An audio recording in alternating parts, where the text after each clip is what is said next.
Oke, assalamualaikum warahmatullahi wabarakatuh. Selamat malam teman-teman semua.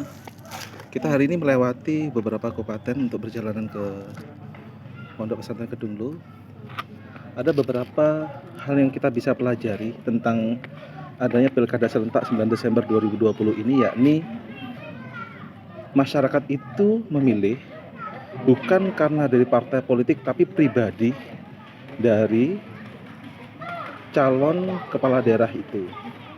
Konsepnya adalah bagi calon yang dia itu mempunyai elektabilitas yang cukup bagus di masyarakat, mereka pasti akan kepilih sebagai kepala daerah.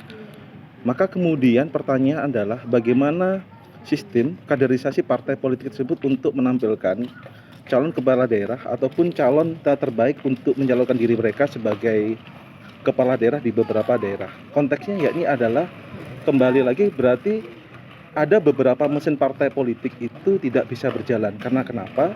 Karena ada beberapa partai politik itu mencalonkan kepala daerah bukan dari kader mereka, tapi diambil dari contoh birokrat, contoh pengusaha, contoh lagi dia seorang artis. Maka maknanya pertanyaannya, kaderisasi partai politik itu tidak berjalan dengan baik, teman-teman.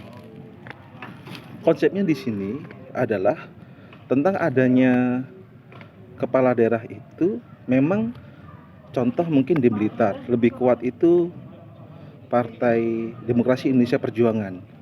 Walaupun hari ini itu rekom dari DPP tentang calon kepala daerah Bupati Kabupaten Blitar dan Malang juga masih belum jelas siapa yang direkomendasikan. Tapi konteksnya yakni DPP pasti akan melihat survei siapa calon terbaik untuk mewakili mereka dalam ajang kontestasi 5 tahun sekali itu sebagai kepala daerah, baik bupati, wali kota ataupun gubernur di sini.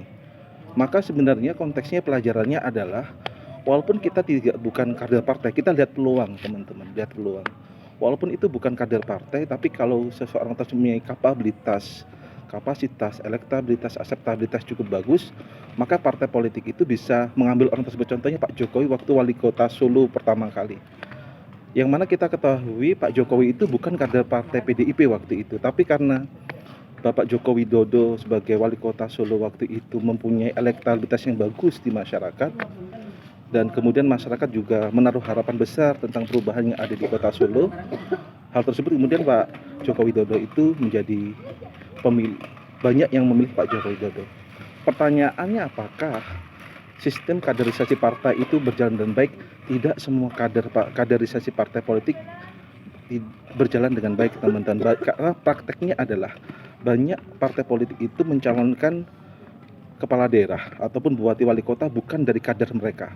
Pelajaran itu adalah berarti sistem kaderisasi partai itu kurang berjalan dengan baik, teman-teman. Di sini pelajarannya adalah seperti itu.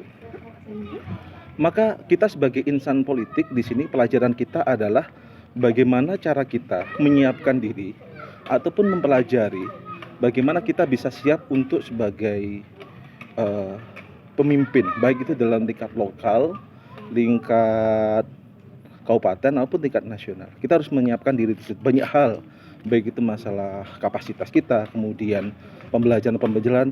Yang terpenting sebenarnya masyarakat itu, yang kami lihat adalah masyarakat itu menilai apakah calon tersebut turun langsung, apakah dia dikenal masyarakat melakukan perubahan. Maka sebenarnya kita tidak terlepas, teman-teman, di sini adalah dengan adanya dalam sistem komunikasi politik, namanya itu adalah marketing politik. Itu yang harus sebagai pondasi orang itu untuk menyiapkan diri sebagai calon pimpinan daerah. Itu mata kuliah kita pada mata kuliah komunikasi politik pada kesempatan kali ini. Makasih sudah mendengarkan dan saya tunggu feedback dari teman-teman semua. Sampai jumpa, terima kasih.